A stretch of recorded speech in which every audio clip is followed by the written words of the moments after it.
وَلَنَبْلُوَنَّكُمْ بِشَيْءٍ مِّنَ الْخَوْفِ وَالْجُوعِ وَنَقْصٍ مِّنَ الْأَمْوَالِ وَالْأَنفُسِ وَالثَّمَرَاتِ، ہم ضرور آزمائیں گے دنیا کی زندگی میں تمہیں خوف کے ذریعے، بھوک کے ذریعے، جان اور مال میں نقص کے ذریعے، وَبَشِّرِ الصَّابِرِينَ، اور بشارت ہوگی صبر کرنے والوں کے لیے۔ تو یہ ساری تکلیفیں، ان کو آپ مکافات عمل کہہ کے نہیں جان چھڑا سکتے، یہ اللہ کی طرف سے آزمائش بھی ہو سکتی ہے کسی کے اوپر۔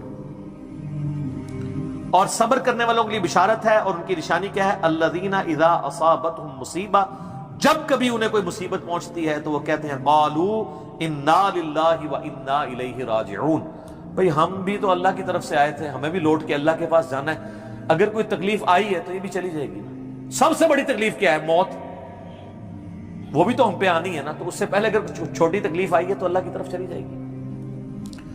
اس کانٹیکسٹ میں ایک حدیث ہے صحیح مسلم میں بڑی زبردست، ام سلمہ کہتی ہیں کہ جب ابو سلمہ میرے خاوند فوت ہوئے، مجھے ان کی فوتگی کی خبر ملی تو میں نے حضور سے ایک دعا سن کے یاد کر رکھی تھی کہ جو کوئی وہ دعا مانگ لے گا اللہ تعالیٰ اس سے بہتر اسے نعم البدل دے دے گا، اور وہ دعا آدھا پورشن تو یہی ہے، سورۃ البقرہ کی آیت نمبر 156، انا للہ وانا الیہ راجعون۔ اس کے بعد ہے اللہم اجرنی، یہ جھٹکے سے ملے گا، اللہم اجرنی، حمزہ آگے، اللہم اجرنی فی مصیبتی واخلف لی خیرا منہا، اے اللہ مجھے اس مصیبت میں اجر عطا فرما اور میرے لیے اس سے بہتر نعم البدل کر دے۔ تو کہتی ہیں کہ نبی علیہ السلام نے فرمایا تھا جو یہ دعا مانگ لے گا نا تو اللہ تعالیٰ اس کی کمپنسیشن فرما دے گا، اسے بہتر نعم البدل دے گا۔ کہتے ہیں میں نے دعا تو کی، پھر میں یہ سوچتی تھی کہ میرے خامن جیسا تو کسی کا خامن نہیں ہوگا، ابو سلمہ جیسا خامن مجھے کیسے مل سکتا ہے۔ تو جب عدت پوری ہوئی تو نبی علیہ السلام نے پیغام کا نکاح کا پیغام بھیج دیا، ام المومنین بن گئی، اور یہ ہماری وہ ماں ہے جو سب سے آخر میں فوت ہوئی ہے 64 ہجری میں، واقعہ کربلا کے بھی 3 سال بعد۔ تو اس دعا کی یہ دعا یاد رکھیں، چھوٹی موٹی بھی کوئی بھی تکلیف، کوئی بچوں کو پہنچتی ہے گھر میں، کسی کو زخم لگتا ہے، ٹھوکر لگ جاتی ہے، کوئی مالی نقصان ہو جاتا ہے، فوراً یہ دعا، اور میں نے الحمدللہ 20 دفعہ یہ دعا آزمائی ہے۔ وقتی طور پہ تو فیل ہو رہا ہوتا ہے کہ یار کوئی مسئلہ خراب ہو گیا، لیکن اس کے بعد اسی شر کے اندر خیر چھپی ہوئی ہوتی ہے، وہ مل جاتی ہے۔ اس آپ دعا کو یاد رکھیں، اور صبح شام جو چھوٹی موٹی کوئی خبریں بھی آپ کو ملتی رہتی ہیں نا، اس کے اوپر آپ یہ دعا پڑھتے رہیں، یہ آپ کے لیے ایک بہت بڑا وظیفہ ہے انشاءاللہ تعالی۔ نیک لوگوں کو جو تکلیفیں آتی ہیں نا دنیا میں، وہ ان کے درجات کو بلند کرنے کے لیے آتی ہیں، اور یہ اللہ تعالیٰ نے بڑی سختی کے ساتھ سورۃ العنکبوت کے اندر نا صحابہ کرام کو ایڈریس کر کے نا یہ فلسفہ کلیئر کیا ہے، آیت نمبر 2 اور 3 کے اندر، احسب الناس ان یترکوا ان یقولوا آمنا وهم لا یفتنون، کیا لوگ اس گمان میں ہیں کہ انہیں صرف اس بات پہ چھوڑ دیا جائے گا کہ وہ ایمان لے آئے اور ہم ان کی آزمائش نہیں کریں گے؟ وَلَقَدْ فَتَنَّ الَّذِينَ مِن قَبْلِهِمْ، بے شک ہم نے ضرور آزمایا تھا ان سے پہلے لوگوں کو، فَلَيَعْلَمَنَّ اللَّهُ الَّذِينَ صَدَقُوا وَلَيَعْلَمَنَّ الْكَاذِبِينَ، تو اللہ تعالیٰ ضرور جانچ کر رہے گا کہ کون سچے ہیں اپنے دعوے کے اندر، کس دعوے میں کہ غلامی رسول میں موت بھی قبول ہے، اور کون صرف نعرہ بازی کر رہے ہیں۔ اللہ تعالیٰ ان کو ظاہر کر کے رہے گا، جانچ کے رہے گا۔ تو یہ اللہ تعالیٰ نے اپنا اصول رکھا ہے، یونیورسل ٹروتھ ہے۔ اس کانٹیکسٹ میں صحیح بخاری میں ایک حدیث ہے، صحابہ کرام نے جب کافروں کی تکلیفوں کا ذکر کیا نا حضور سے، تو آپ نے فرمایا صبر کرو، اللہ کی قسم تم سے اگلے لوگوں کو زمین میں گاڑا جاتا تھا، سر کی مانگ پہ آرا رکھا جاتا تھا اور کہا جاتا تھا کہ اسلام چھوڑ دو، اور وہیں ان کے 2 ٹکڑے کر دیے جاتے تھے، وہ اپنے دین پہ قائم رہتے تھے۔ لوہے کی کنگیاں ان کے گوشتوں پہ پھیری جاتی تھی، حتیٰ کہ ہڈی تک پہنچ جاتی تھی، تب بھی وہ اپنے دین پر ثابت قدم رہے۔ تو نبی علیہ السلام نے اپنے صحابہ کو اگلے لوگوں کی یہ تکلیف گنوائی۔ تو اب وہ جو اتنی تکلیفیں کاٹتے رہے ہیں، وہ کوئی مکافات عمل نہیں ان کے لیے ہوا، آزمائش تو ہوئی ہے نا جی۔ تو نیک اور برے لوگوں کے اعتبار سے ڈیفرنٹ ہے، یہ ذہن میں رکھیے گا۔ بخاری اور مسلم کی متفق علیہ حدیث ہے، نبی علیہ السلام فرمایا مسلمان کو کوئی بھی تکلیف پہنچتی ہے، دکھ درد بیماری، کوئی اندیشہ کہتے ہیں ذہنی ٹینشن کو صرف کہ یہ نہ ہو جائے، حتیٰ کہ اس کے پاؤں میں کانٹا بھی چبھ جائے تو اللہ تعالیٰ اس کے بدلے میں اس کے گناہوں کو معاف کر دیتا ہے۔ اور مسلم شریف میں ڈیٹیل ہے کہ جب یہ سورۃ النساء کی آیت نمبر 123 نازل ہوئی نا کہ چھوٹے سے چھوٹے اعمال کا بدلہ بھی ملے گا، چھوٹی سے چھوٹی نیکی کا بھی، تو صحابہ پریشان ہو گئے، ان کا یا رسول اللہ ہم تو یہ تو سارے پکڑے جائیں گے، کس طریقے سے کوئی بندہ پرفیکٹ ہو سکتا ہے؟ تو حضور نے فرمایا پریشان ہونے کی ضرورت نہیں ہے، مسلمان کو جو دنیا میں تکلیفیں اور بیماریاں آتی ہیں نا وہ اس کی ان غلطیوں کا کفارہ بن جاتی ہیں۔ حتیٰ کہ جامعہ ترمذی میں، ابو داؤد میں ایک حدیث ہے، نبی علیہ السلام نے فرمایا کہ دنیا میں سب سے زیادہ تکلیفیں انبیاء کو آتی ہیں، تو کیا انبیاء پہ مکافات عمل ہو رہا ہوتا ہے؟ نعوذ باللہ۔ اس کے بعد ان پہ آتی ہیں جو ان کے بعد اللہ تعالیٰ کو سب لوگوں سے بڑھ کے محبوب ہوتے ہیں۔ آپ نے صحابہ کا بھی نام نہیں لیا، فرمایا جو بھی، وہ اس زمانے میں بھی ہو سکتا ہے، آج کے زمانے میں بھی، کیونکہ بعض اصحاب تو ایسے ہیں جنہوں نے کفر کی زندگی میں بھی موج کی ہے اور اسلام کی زندگی میں موج کی ہے، وہ تکلیفوں سے گزرے ہی نہیں ہیں۔ اچھا، اور پھر فرمایا اس کے بعد وہ لوگ ہیں جو اس کے بعد اللہ کو سب سے بڑھ کر محبوب ہوتے ہیں، حتیٰ کہ انسان پہ تکلیفیں آتی رہتی ہیں اور اس کی موت کا وقت آ جاتا ہے اور اللہ تعالیٰ اسے پاک و صاف کر کے دنیا سے اٹھا لیتا ہے۔ یہ جو لوگ کہتے ہیں نا یار وہ موت کے وقت فلانے کے ساتھ، یار وہ احمد دیدہ صاحب 9 سال تک قومے میں رہے ہیں، اتنی اسلام کی انہوں نے خدمت کی، ہزاروں عیسائیوں کو مسلمان کیا، لاکھوں مسلمانوں کے ایمان کی حفاظت کا سبب اللہ نے ان کو بنایا، لیکن وہ 9 سال تک قومے کی حالت میں رہے، 1996 سے لے کے 2005 تک۔ تو کوئی کچھ کہتا تھا جی یہ وہ عیسائی بھی ان کو کہتے تھے دیکھو جی اس کو بدوا لگ گئی اور یہ وہ ہو گیا، گستاخ ہے، یہ وہ ہے۔ تو یہ تو کوئی طریقہ نہیں ہے۔ اس طریقے سے جنید جمشید صاحب جب شہید ہوئے تو آپ دیکھ لیں ان کے مخالفین نے ان کے بارے میں کیا بات کی، اور صحابہ کرام کو تو رومن امپائر کی بیٹل فیلڈز کے اندر تیل کے کڑاؤں میں روسٹ کیا گیا، تو آپ کیا کہیں گے نعوذ باللہ ان کے ساتھ یہ کچھ ہو گیا؟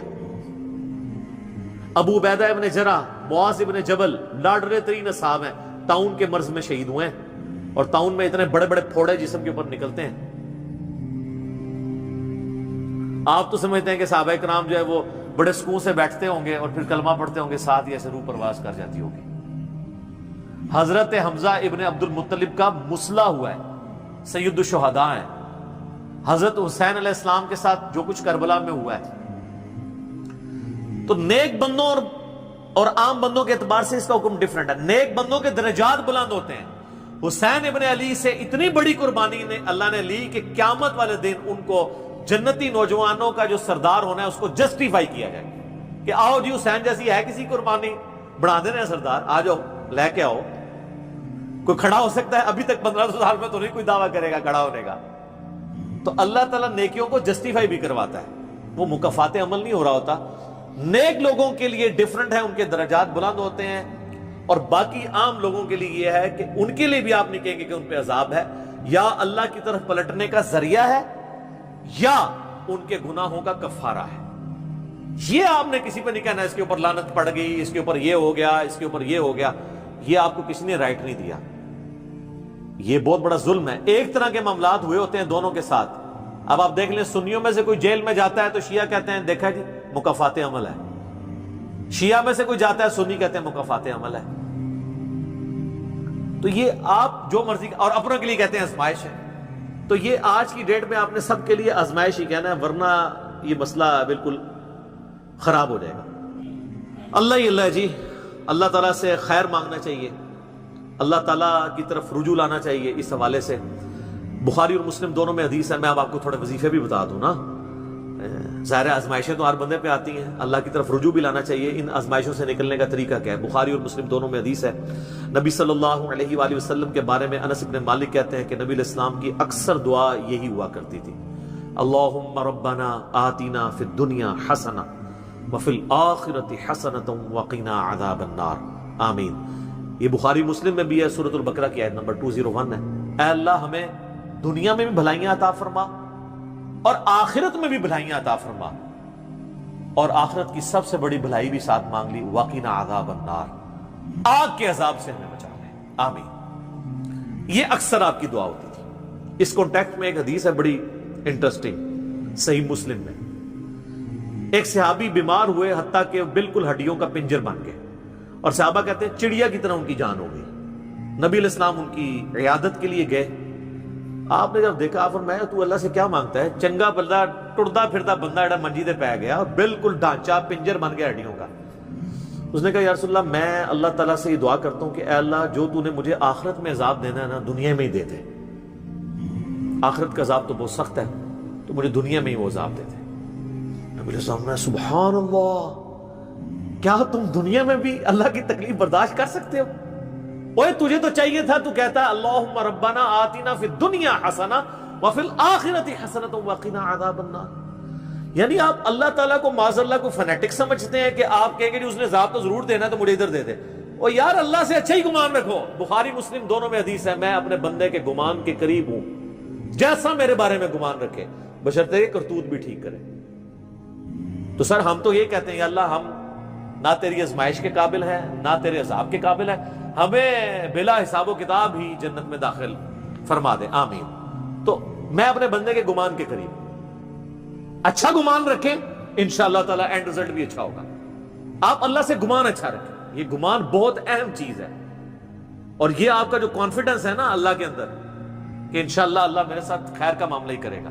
اچھا کئی لوگ ہیں وہ کہتے ہیں منو تے اللہ نے دینے ہی عذاب ہے، استغفر اللہ تو بولی، آپ چاہے اچھے اعمال کرتے ہیں برے اعمال، تب بھی آپ نے یہ اپنے بارے میں یہ بات نہیں کرنی،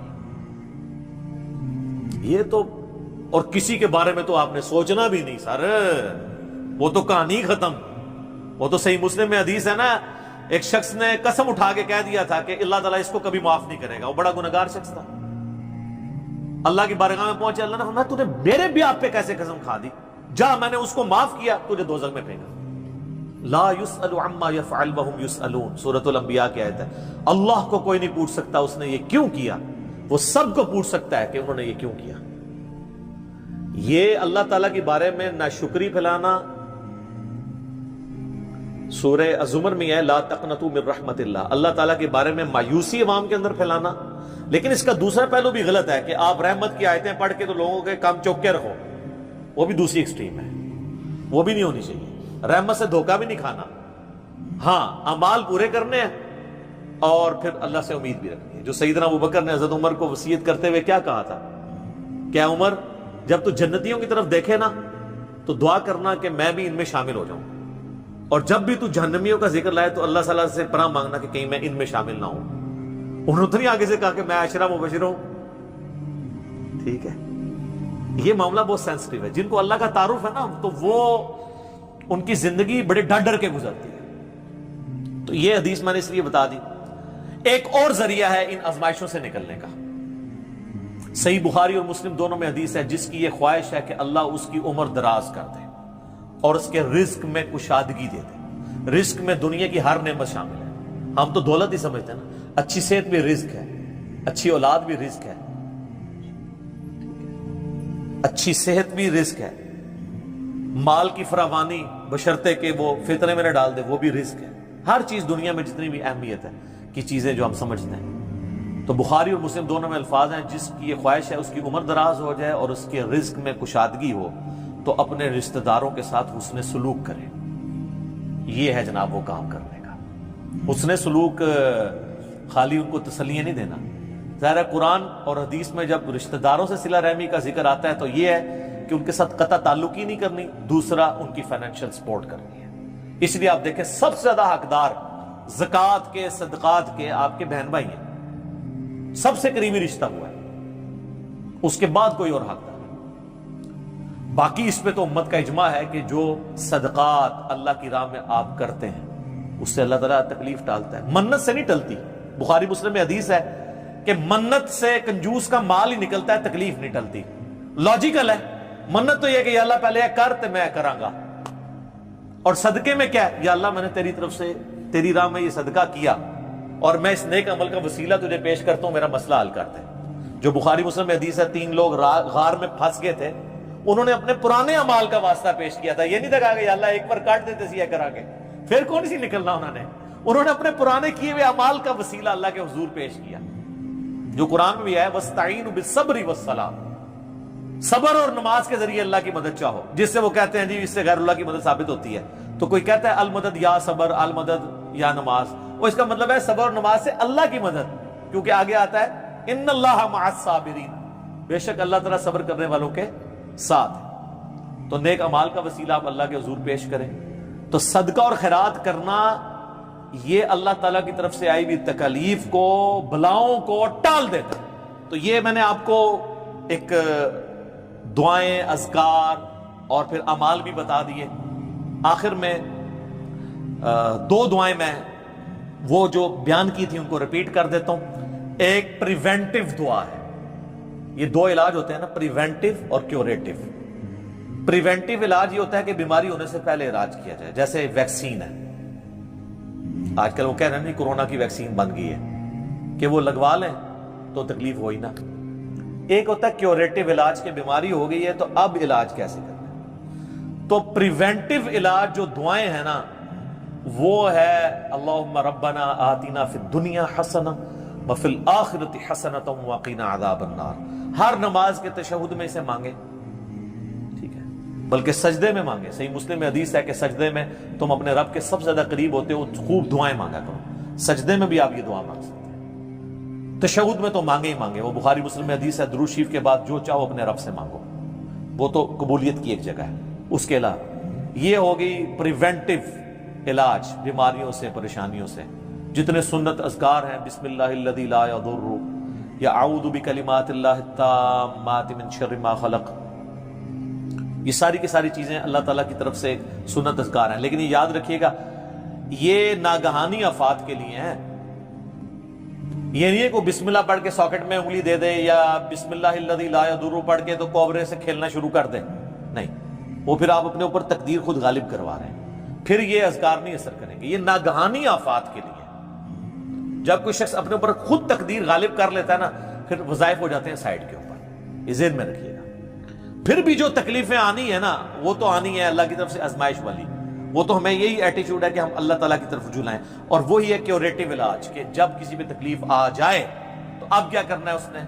اس نے کہنا ہے انا للہ و انا الیہ راجعون اللہم اجرنی فی مصیبتی و اخلف لی خیرا منہا. یہ مکافات عمل کا سارا ٹاپک، اس کا اینڈ میں کروں گا سورہ الحدید کی ان 2 آیات کے اوپر، جس کے بعد صبر آ جائے گا سارا. کہ اللہ تعالیٰ نے یہ تکلیف کا سلسلہ دنیا میں جو رکھا ہوا ہے اس پہ صبر کے لیے کیا ترغیب دلائی ہے. آیت نمبر 22 اور 3، ما اصاب من مصیبت فی الارض ولا فی انفسکم، کوئی مصیبت بھی ایسی نہیں کہ زمین میں آئے. زمین میں کیا مصیبت آتی ہے؟ زلزلہ، وبائی امراض، سیلاب، طوفان. ولا فی انفسکم، اور نہ کوئی ایسی مصیبت کہ تمہاری جان میں آئے. جان میں ہر طرح کی بیماری، کسی کو بلڈ کینسر ہو گیا، کسی کے گردے فیل ہو گئے، کسی کو ہیپاٹائٹس ہو گیا، تو اللہ فرماتا ہے الا فی کتاب من قبل ان نبرأھا، یہ ہم نے لوح محفوظ میں پہلے ہی لکھا ہوا ہے، اس سے پہلے کہ ہم یہ تکلیف بھیجیں. کام ہی ختم ہو گیا. اللہ کہتا ہے ہم نے تو یہ طے کیا، یہ ڈیسٹنی ہے تمہاری، تقدیر ہے. ان ذالک علی اللہ یسیر، یاد رکھنا یہ اللہ کے لیے بڑا احسان ہے، بہت آسان ہے. کوئی یہ بھی کہہ سکتا ہے کتنا ہو گیا، پہلے ہی اللہ کو پتا ہے. اللہ کے علم کے لیے آسان ہے. سورۃ الانعام میں تو یہاں تک آیا ہے کہ خشکیوں میں یا سمندروں کے اندر کسی درخت کا اگر پتا بھی گرتا ہے نا تو اللہ کو پہلے سے علم ہے. اور زمین کی گہرائیوں میں کوئی دانہ بھی پھوٹتا ہے نا وہ پہلے. اب ظاہر ہے ہمارا ذہن تو اس ڈیٹے کو سمجھ نہیں سکتا، بلکہ آج ہم نے لیپ ٹاپس میں، ہارڈ ڈسک میں وہ ڈیٹا سٹور کر لیا ہے جو 8 سے 100 سال پہلے کا انسان اس کو ماننے کے لیے تیار نہیں ہوگا کہ یہ ٹچ سکرین موبائل کیا کر سکتا ہے، اتنی دور بات کر سکتے ہیں. وہ تو اس کو بھی ماننے کے لیے تیار نہیں ہوں گے. لیکن ہو گیا نا کہ انسان کو اللہ نے ترقی کرائی ہے، تو اللہ کا علم تو بہت کامل ہے. لِكَيْ لَا تَأْسَوْا عَلَىٰ مَا فَاتَكُمْ، یہ ہم نے اس لیے کیا، یعنی ہم نے تقدیر میں پہلے یہ چیزیں لکھی تھی تاکہ تم مت افسوس کرو اس چیز پہ جو تم سے چھین لی جائے. وَلَا تَفْرَحُوا بِمَا آتَاكُمْ، اور اس پہ شیخی مت بگاڑنا جو اللہ نے تمہیں دی ہے. اللہ کسی سے لے کے ازماتا ہے تو کسی کو دے کے بھی ازماتا ہے. وَاللَّهُ لَا يُحِبُّ كُلَّ مُخْتَالٍ فَخُورٍ، اور اللہ تعالیٰ پسند نہیں کرتا ہر شیخی بگاڑنے والے کو، جو بات بات کے اوپر شیخی بگاڑتا ہے۔ کسی کے پاس اگر کوئی اللہ کی طرف سے نعمتیں ہیں تو وہ اللہ کا شکر ادا کرے، اور اگر کسی کے اوپر آزمائش کا وقت ہے تو وہ اللہ کی طرف رجوع لائے۔ اس لیے تو نبی علیہ السلام نے فقر کی زندگی گزاری ہے نا سر۔ باقی نیک بندوں کے لیے درجات کی بلندی کا ذریعہ ہے آزمائشیں آنا، برے لوگ بھی اس اعتبار سے کہ میرے اعمال کی شامت ہے اور میرے گناہ معاف ہو جائیں گے اور میں اپنی اصلاح بھی کر رہا ہوں، کسی کے بارے میں کوئی ورڈکٹ نہ دیں، اپنے اوپر ضرور لاگو کر لیں۔ ہم اللہ تعالیٰ سے دعا کرتے ہیں اللہم اجرنا من النار، اللہم انی اعوذ بک من عذاب جہنم، ربنا اننا آمنا فاغفر لنا ذنوبنا وقنا عذاب النار، اللہم انی اعوذ بک من عذاب جہنم، ربنا اصرف عنا عذاب جہنم ان عذابها كان غراما، اللہم ربنا آتنا فی الدنیا حسنہ وفی الآخرة حسنة وقنا عذاب النار، اللہم احسن عاقبتنا فی الامور كلها وَأَجِرْنَا مِنْ خِزْيِ الدُّنْيَا وَعَذَابِ الْآخِرَةِ آمین ثم آمین۔ ٹھیک ہوگا جی؟